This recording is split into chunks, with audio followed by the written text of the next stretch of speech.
आशीष जी, अगर वाकई में गर्भ संस्कार और विशेषता महिला की ताकत के ऊपर व्याख्यान करना होता और इसका प्रभाव आप समाज में चाहते, तो यहाँ पर जमावड़ा पुरुषों का ज़्यादा होना चाहिए था। महिला तो जानती है कि उसके संस्कार की ताकत क्या है।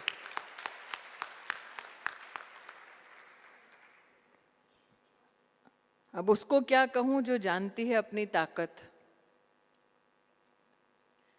ये सत्य है कि आज इस मंच से जब अपने उद्बोधन में गर्भ संस्कार की बात हुई, मातृशक्ति की बात हुई, तो वो लोग जो आधुनिकता में विशेष योगदान देते हैं या विशेष आग्रह रखते हैं, उनके लिए आधुनिक समाज में महिला को मात्र माता के रूप में देखना महिला की पूर्ण शक्ति का तिरस्कार है। और आधुनिक समाज में जब इस प्रकार से चर्चाएं होती हैं कि एक मां की तपस्या में कितनी ताकत है कि वो एक साम्राज्य की स्थापना कर सकती है, और एक महिला के संकल्प का प्रमाण ये कि महाभारत का युद्ध करवा सकती है, तो लोग कहते हैं कि ये तो पुरानी बातें हैं, इनका नए भारत में क्या काम। लेकिन अगर आप भारत की संस्कार पद्धति को देखें, इसका बहुत ही सुंदर वर्णन आशीष जी आपने विवेकानंद जी के दृष्टिकोण से किया। तो आज जिस जानता राजा के हम अनुयायी बनकर यहाँ उपस्थित हुए हैं, उस विचार को व्यक्त करने वाला व्यक्ति कौन था, पहले उसकी पृष्ठभूमि देखना जरूरी है।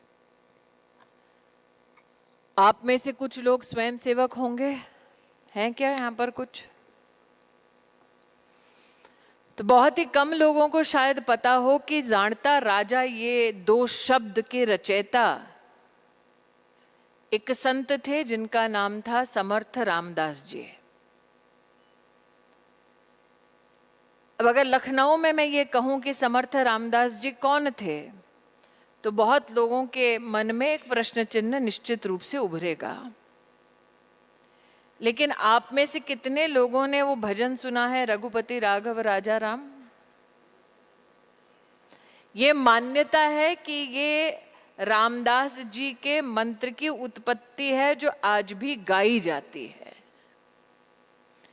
आप में से कितने लोगों ने मराठी का वो भजन सुना होगा, गणेश का उत्सव चल रहा है, सुख करता दुख हरता?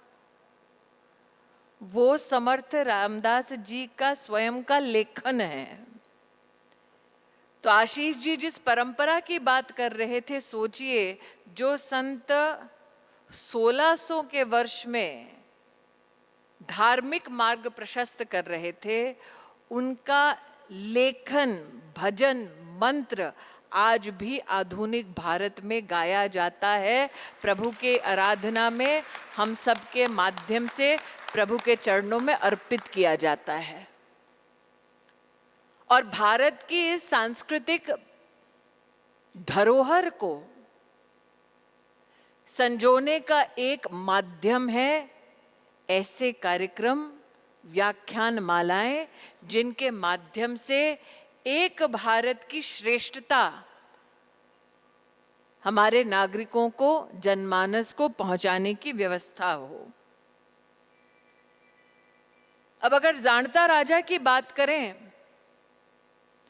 तो 1980 के दशक का ये नाट्य रूपांतर छत्रपति शिवाजी महाराज का ओरिजिनली मराठी में लिखा गया, और इतना भव्य था कि महाराष्ट्र के कोने कोने में इसका दर्शन हो, इसका दर्पण हो, ऐसी लहर सी चली थी। मैंने अपने राजनीतिक जीवन के 15 साल महाराष्ट्र के हर जिले में बिताए हैं। मैंने जीवन में कभी नहीं सोचा था कि जिस जाणता राजा की हम बात करते थे महाराष्ट्र में, वो एक दिन उत्तर प्रदेश की राजधानी में आपके सौजन्य से आएगा। और जब प्रधानमंत्री मोदी कहते हैं कि ये एक भारत है, सब तभी श्रेष्ठ भारत है, तो उसका सबसे सुनहरा उदाहरण है जाणता राजा को लखनऊ की पुण्य भूमि पर आप द्वारा लेकर आना। समर्थ रामदास जी ने जब पहली बार जाणता राजा शब्दों का उल्लेख किया,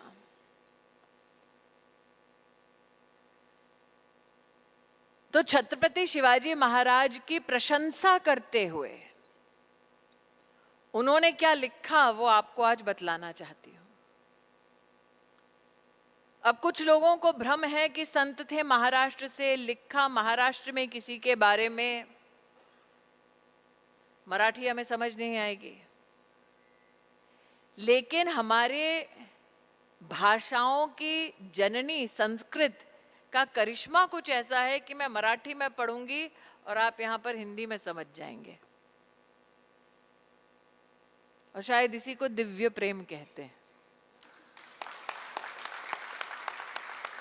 भाषा का प्रेम, भाषा की जननी। और रामदास जी ने जो कहा जाणता राजा के बारे में, वो ये था, निश्चयाचा महामेरू। निश्चय का महामेरू, मेरू पर्वत की बात करते हैं। निश्चयाचा महामेरू, बहुत जनांसी आधारू, बहुत लोगों का आधार।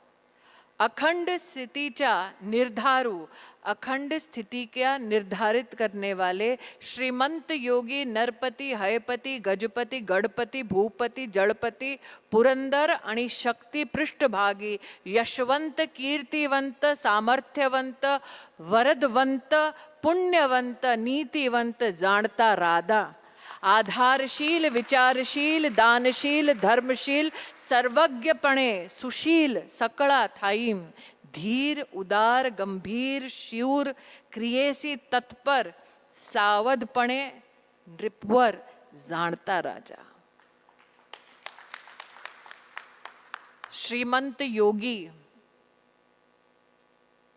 यशवंत, कीर्तिवंत, दयावंत, पुण्यवंत, नीतिवंत, आचारशील, विचारशील, दानशील, धर्मशील, ये एक संत कहते हैं, एक राजा के बारे में नहीं बल्कि जनता के मनों पर राज करने वाले छत्रपति शिवाजी महाराज, जिनकी जननी की स्मृति में आज ये व्याख्यान माला रखी गई है। और जिन लोगों को लगता है कि नारी के संदर्भ में हमारे समाज की स्थिति अथवा दर्शन संकुचित होगा,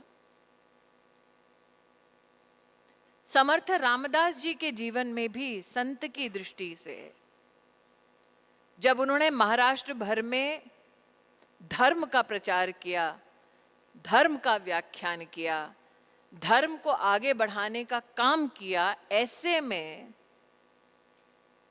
शायद ही कोई जानता होगा कि 18 महिलाएं उनके सानिध्य में धर्म का प्रचार प्रसार करती थी।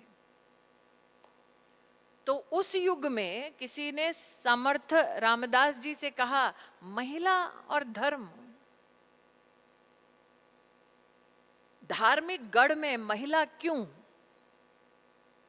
तो तब रामदास जी ने कहा था, जिस महिला के कोख से जन्मे उस महिला की महिमा को अगर ना समझे तो तुम्हारा जन्म व्यर्थ है। ऐसे हमारे संतों की सोच रही है।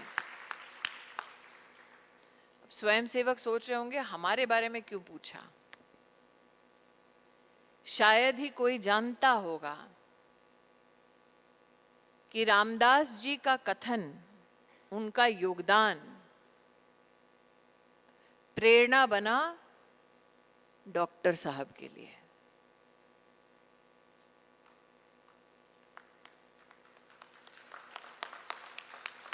कोई ये पूछे कि आज उत्तर प्रदेश में एक संत की मराठी व्याख्यान को क्यों प्रस्तुत किया जा रहा है, तो भारत की श्रेष्ठता देखिए कि संत जब राष्ट्र के भ्रमण पर निकले तो उत्तराखंड जो आज है उसमें मिले सिखों के गुरुओं हरगोबिंद जी से, और उनसे उनका संवाद रहा कि आप तो गुरु हैं तो आपके हाथ में तलवार क्यों है। उन्होंने कहा धर्म की रक्षा के लिए। ये हमारी सांस्कृतिक परंपरा है। छत्रपति शिवाजी महाराज के बारे में आज जब यहाँ पर उद्बोधन में आशीष जी के वाक्यों से पहले किसी ने जय भवानी का जय घोष किया। आज भी महाराष्ट्र में जय घोष जय भवानी जय शिवाजी का ही है। और जैसा कि आशीष जी ने कहा, ये हमारी ही सभ्यता में संभव हुआ कि एक माँ ने हिंदवी साम्राज्य की स्थापना के लिए प्रभु से स्वयं मांगा और ऐसा पुत्र मिला।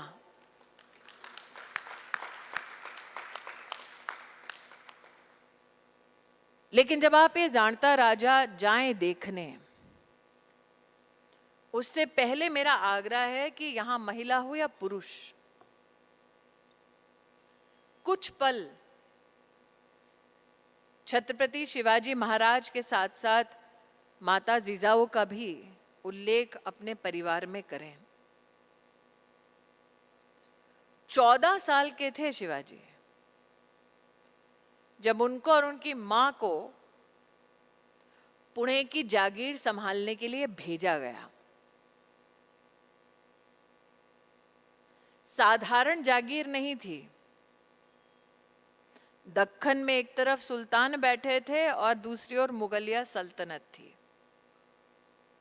आज के समाज में भी एक औरत नई जगह पर अपने 14 साल के बच्चे के साथ जाए तो ये औरत ही समझ सकती है कितनी कठिनाइयां होती हैं।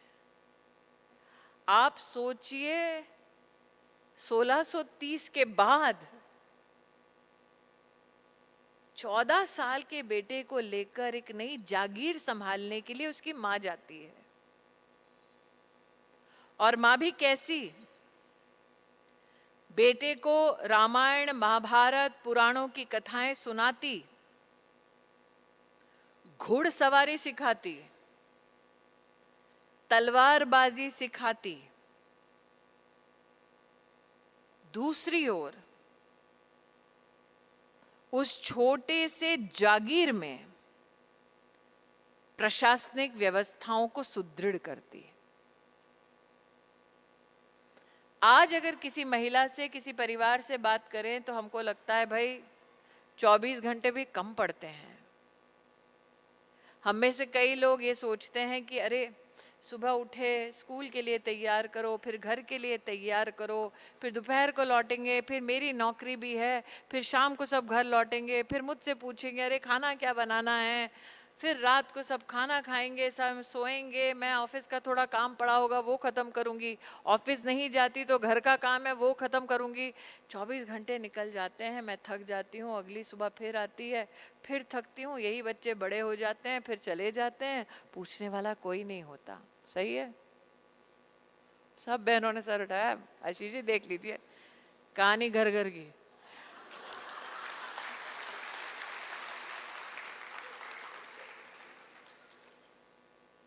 हम भूल जाते हैं ऐसे में बच्चा ठीक घर पर पहुंचा कि नहीं। आज व्यवस्था है चेक करने की, फोन है ना सबके पास। ऐसे में बच्चे को किस क्लास में जाना है, पेंटिंग सीखनी है, राइटिंग सीखनी है, डांस क्लास जाना है, स्पोर्ट्स में जाना है, इसकी क्लासेस भी होती हैं। जो समृद्ध परिवार के हैं वो अकेले रोटी नहीं बनाते, कोई बावर्ची होता है जिसको बताया जाता है, जो आते ही सुबह सुबह आपसे कहते हैं भाभी क्या बनाऊं। भाभी जी को ये दिक्कत होती है, अरे यार रोज मैं बताऊं क्या बनाना है, तुम अपना भी तो बताओ कभी कभी। कितनी बहनों ने ही किया है ना। फिर बीच में कहीं आशीष जी का निमंत्रण आ जाता है कि आ जाइएगा भाभी जी, फिर आप कहते हैं यार यार ये आशीष जी अचानक ही निमंत्रण देते हैं, पहले से बताते नहीं हैं, फिर भागते भागते आते हैं। फिर बीच में आशीष जी प्रलोभन भी देते हैं, अरे स्मृति ईरानी आ रही है, आशीष जी फोटो खिंचा देंगे।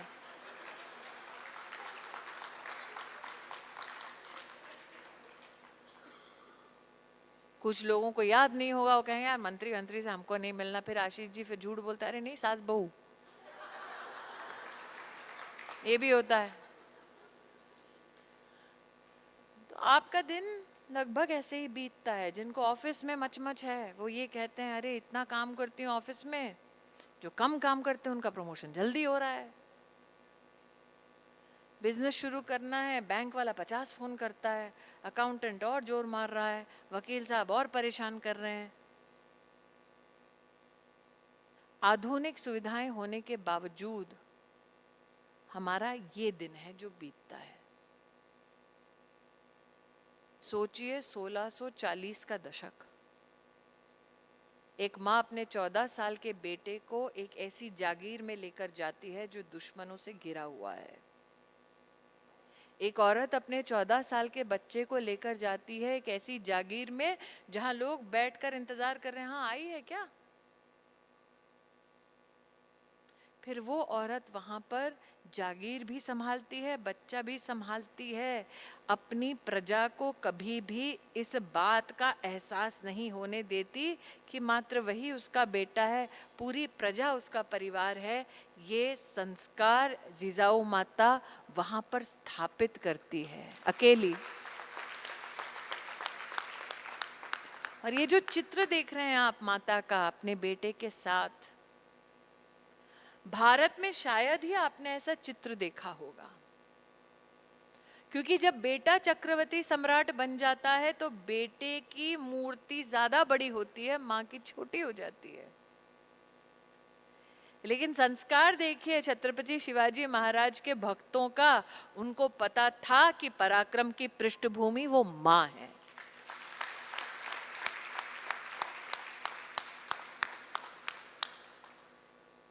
और माँ ने क्या क्या अपने बेटे के माध्यम से स्थापित किया, आज वो कहना बहुत जरूरी है।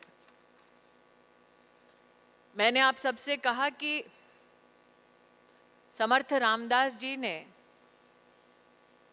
जानता राजा मतलब प्रजा ही कहती है कि हमारा राजा है, ये भावना स्थापित की होगी तभी तो संतों ने लिखा। आपको आश्चर्य होगा अगर मुगलिया सल्तनत के ऐसे कुछ पन्ने आप पलटकर देखें तो राजा अपने दरबार में मुगलिया सल्तनत में लोग लिखा रखा करता था जो शेर व शायरी करे, राजा के कसीदे पढ़े सुल्तानों के। ये संत है जो उनके कार्यकाल में रहे, जो उनसे मिले नहीं थे ये लिखते वक्त, लेकिन छत्रपति शिवाजी महाराज का प्रभाव ऐसा था कि एक संत ने प्रभु की आराधना के साथ साथ इस छत्रपति शिवाजी महाराज के बारे में भी लिखा। आप सोचिए उस व्यक्ति की महिमा कैसी कि एक संत ने प्रभु की आराधना छोड़ अपने समय में से समय निकालकर शब्दों से अलंकृत किया महाराज को। यही स्वर्ग की उपाधि है। और आज जैसे कि मैंने कहा, मराठी में मैंने शब्दों में छत्रपति शिवाजी महाराज का उल्लेख किया, आप में से कई लोगों को हिंदी में समझ आया। और मातृभाषा कैसे संस्कार की नींव रखती है उसको समझते हुए छत्रपति शिवाजी महाराज ने, उस वक्त दरबारों में पर्शियन भाषा बोली जाती थी, महाराज ने ये कहा कि संस्कृत और मराठी बोलो। कुछ लोगों ने आकर कहा महाराज वर्षों वर्ष से पर्शियन में बोल रहे हैं, दरबार का काम कर रहे हैं, अब कहाँ से बोले। तो महाराज ने राज व्यवहार कोश बनवाया। आजकल बच्चे इसको गूगल करेंगे तो ट्रांसलेशन शब्द निकलेगा कि राज्य अगर कहता है कि वर्षों वर्ष से पर्शियन भाषा में हम काम कर रहे हैं मुगलिया सल्तनत की छत्र छाया में, तो महाराज कहते हैं अपनी मातृभूमि को अगर व्यावहारिक बनाना है तो आओ हम लोग कोश बनाएं ताकि दरबार को और दरबार में आने वाले हर नागरिक को पता चले कि जननी की भाषा क्या है। आज तो गूगल है, पहले ऐसी कोई व्यवस्था नहीं थी। और ऐसे कुशल संगठक अगर आप इतिहास के पन्ने पलटकर देखें तो समझ आएगा कि मुगलिया सल्तनत की जो आर्मी थी उसमें कम से कम 2.5 से 3 लाख सैनिक थे। अब हमको जो इतिहास पढ़ाया गया उसमें कहा गया भाई 3 लाख की सेना है, होशियार बनो, दोस्ती करो। शिवाजी महाराज ने कहा नहीं, दोस्ती क्या करनी, जो मेरे लोगों पर आक्रमण करना चाहते हैं, जो मेरी संस्कृति सभ्यता संस्कारों को छिन्न भिन्न करना चाहते हैं, भले ही उनकी 3 लाख की संख्या हो, हम कुछ भी ना हो, लेकिन हम लड़ेंगे। ये संस्कार उस माँ से आया है जिसका हाथ यूं आप देख रहे हैं, जो कह रही है दूर की सोचो। तुम निर्भीक होकर संस्कार का परिचय दोगे तो हमारी आने वाली पीढ़ियां तुम्हारी तरह निडर होंगी। लेकिन माँ ने जो आजकल अंग्रेजी में शब्द चलन होता है प्रैक्टिकल पॉलिटिक्स सिखाई अपने बेटे को। मावल नाम का एक इलाका, वहां नौजवानों की ऐसी फौज तैयार की कि भले ही सामने की सेना में 2.5 लाख हों, ये 25,000 ही काफी थे।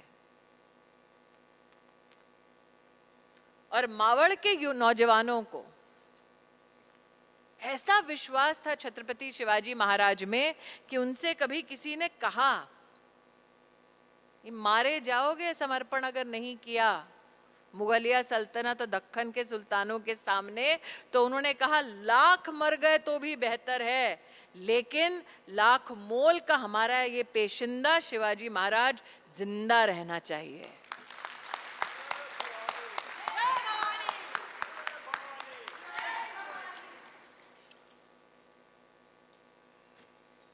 $25,000 और सामने 2.5 लाख।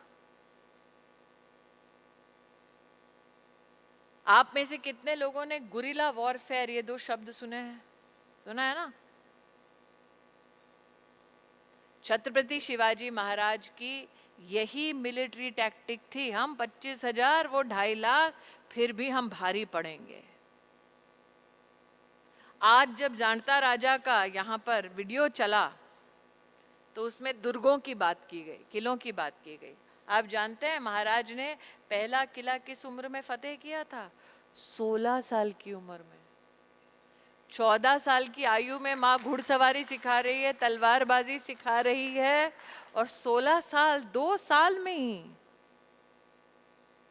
बेटा किला फतेह कर लेता है। और 300 किले दुर्ग आज भी, आप में से जितने लोग महाराष्ट्र कभी छुट्टी पर जाएं तो मैं चुनौती देती हूं, ऐसे कई दुर्ग हैं छत्रपति शिवाजी महाराज के जिसमें आज भी लोग चढ़ नहीं पाते हैं। सोचिए दुश्मन का क्या हाल होगा। लेकिन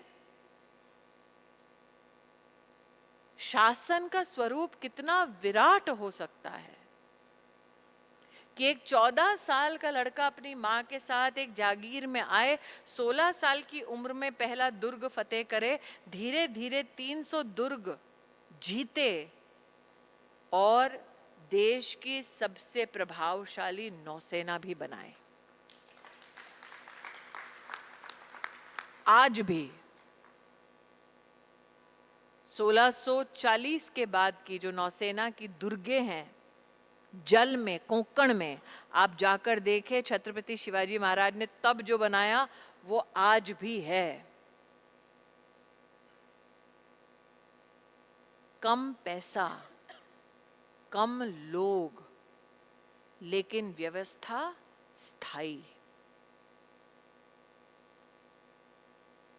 और व्यवस्थाओं के अभाव में कैसे सेवा देना अपनी जनता को, ये जिजाऊ माता ने छत्रपति शिवाजी महाराज को सिखाया। हम सब बार बार माँ का व्याख्यान सुनते हैं तो माँ की कोमलता के बारे में निश्चित रूप से चर्चा होती है, और माँ के कोमलता का सबसे बड़ा प्रमाण है, छत्रपति शिवाजी महाराज ने अपनी सैनिकों से कहा था कि जब एक इलाके से गुजरो तो याद रखो कि जो खेत है किसान का वो रौंदा ना जाए, एक भी कण किसान के उपज की तुम्हारे घोड़ों की टाप से बर्बाद ना हो। वरना राजाओं की कई कहानियां हमने सुनी जो कहते हैं कि अगर तुम जाओ अपनी सेना लेकर तो जो भी रास्ते में आए सब ध्वस्त कर दो। लेकिन एक माँ का संस्कार है जिसने अपने राजा को ये सिखलाया कि जब गुजरो तो उस किसान की कोई भी गलती नहीं है जिसके खेत से गुजर रहे हो, उसकी एक भी फसल का कण तुम्हारी वजह से बर्बाद नहीं होना चाहिए। और एक माँ का स्वभाव एक राजा में क्या संस्कार निर्मित करता है, हमने ही देखा महाभारत में। एक माँ जो आंखों पर पट्टी ऐसे बांधती है कि उसके कान भी बंद हो जाते हैं जब भरी सभा में उसकी बहू को निर्वस्त्र किया जाता है, कुछ नहीं बोलती और महाभारत का युद्ध होता है। और एक माँ जिजाऊ जिसने छत्रपति शिवाजी महाराज को ये संस्कार दिए कि दुश्मन की माँ और बेटी भी तुम्हारी माँ और बेटियों की तरह सम्मान की अधिकारी हैं। एक बार कल्याण नाम की जगह है, आज भी अगर इस कार्यक्रम के बाद आप गूगल करेंगे तो आपको मिलेगा, मुंबई के पास है। कल्याण के सूबेदार की बहू को महाराज के एक सैनिक उठाकर ले आए, दरबार में पेश कर दिया और कहा देखिए जिसने आपका विरोध किया उसकी बहू को उठाकर लाए। और भरे दरबार में छत्रपति शिवाजी महाराज ने कहा कि अगर मेरी माँ भी आपकी तरह सुंदर होती तो शायद मैं भी सुंदर होता।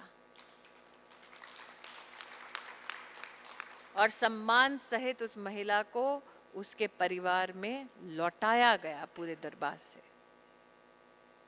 तो ये हिंदुस्तान की माँ है जो दुश्मन की माँ बेटियों को भी सम्मान की दृष्टि से देखने का संस्कार देती है।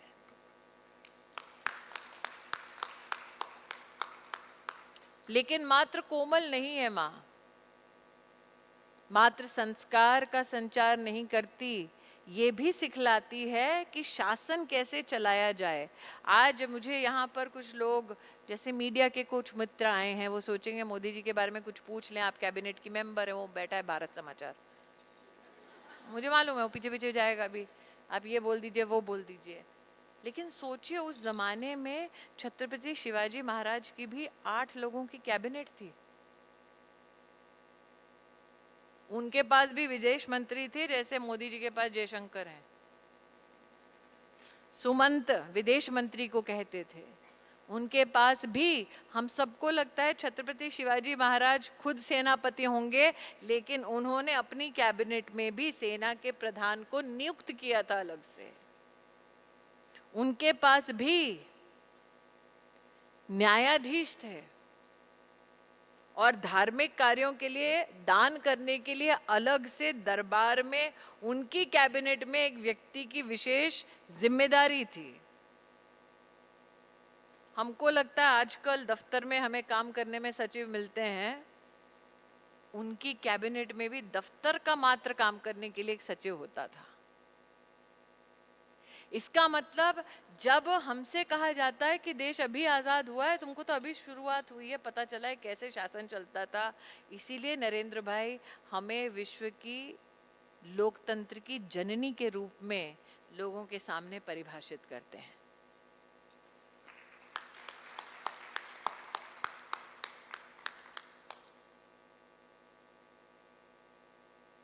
आज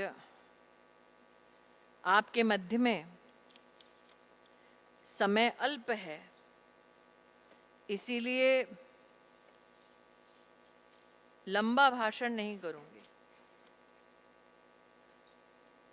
जिजाऊ माँ का जितना उल्लेख करूं उतना कम है। कोमलता का, संवेदनशीलता का, संस्कार का उदाहरण दिया, लेकिन कूटनीति का एक उदाहरण और। 25,000 मावड़ के युवक, मुगलिया सेना 2.5 लाख के।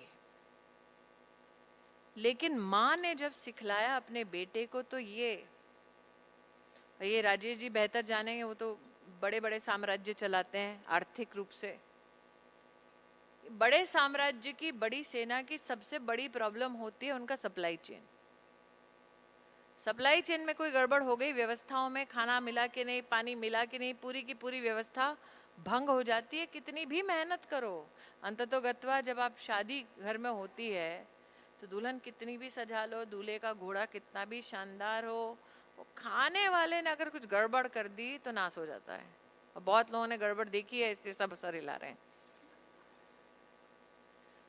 तो माँ ने ये संस्कार दिया, और छत्रपति शिवाजी महाराज की ये कूटनीति थी कि जब बड़ी सेना इकट्ठी हो तो उसके सप्लाई चेन को भंग कर दो। सप्लाई चेन भंग होगी तो सेना अस्त व्यस्त हो जाएगी, फिर तुमको छापेमारी करके जीतना सरल हो जाएगा। मतलब शिवाजी महाराज ने प्लानिंग इन डिटेल समझी। और आज ये मैं विषय इसलिए रख रही हूं आपके बीच में। जाणता राजा मात्र एक नाटक नहीं, एक जीवन शैली नहीं, लेकिन मेरी ओर से एक निवेदन है।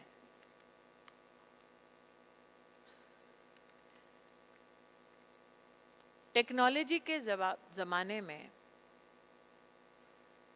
लोग ऐप पर बहुत निर्भर करते हैं,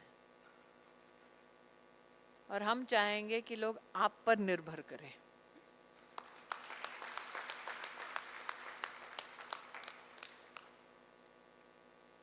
चूंकि जिस संस्कार का संचार जिजाऊ ने किया, वो अपने परिवार से एक जीवित संबंध का परिणाम है। जिजाऊ माता ने कभी शिवाजी महाराज से ये नहीं कहा होगा कि तुम्हें कोई और पढ़ाएगा। आजकल हम अपने बच्चों से कहते हैं डिस्कवरी पे अच्छा आ रहा है, देख लेना, ये ऐप अच्छा है, डाउनलोड कर लेना।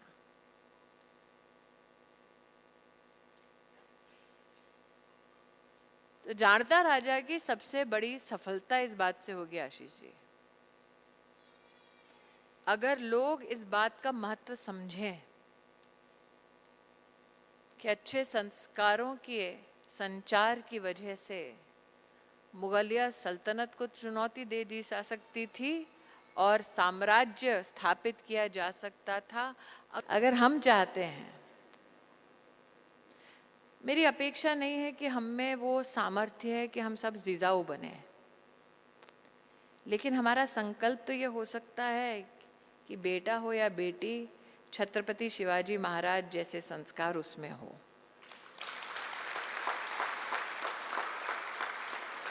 बस अगर इतना ही संकल्प हो जाए तो जाणता राजा की ये सबसे बड़ी सफलता होगी समाज के दृष्टिकोण से।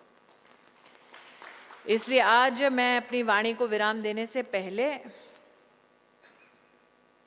जय भवानी जय शिवाजी का उद्घोष होता है, बिखरा बिखरा सा ना हो, तो हम कहेंगे जय जय जय जय जय भवानी, आप कहेंगे जय जय जय जय जय, ठीक? तो हम कहेंगे जय जय जय जय जय शिवाजी, आप कहेंगे जय, हम कहेंगे जय जय जय जय जय भवानी, आप कहेंगे, कहें? फिर आशीष जी को लगेगा अच्छा स्मृति को किसी ने सुना आज, ठीक? और मंच से अगर ना बोले तो मतलब मेरा व्याख्यान मंच ने सुना नहीं, ठीक है? बोले अरे जय जय जय जय जय भवानी, जय जय जय जय जय भवानी। अभी अमिताभ बच्चन होता तो और जोर से आवाज आती। आजकल शाहरुख खान का जमाना है। मैं दोबारा कह रही हूं, दोबारा इतनी जोर से हो आवाज कि महाराष्ट्र तक पहुंचे, तो बोलो जय जय जय जय जय भवानी। जय जय जय जय जय शिवानी, जय जय जय जय जय भवानी, जय जय जय जय जय शिवानी, बोलो भारत माता की जय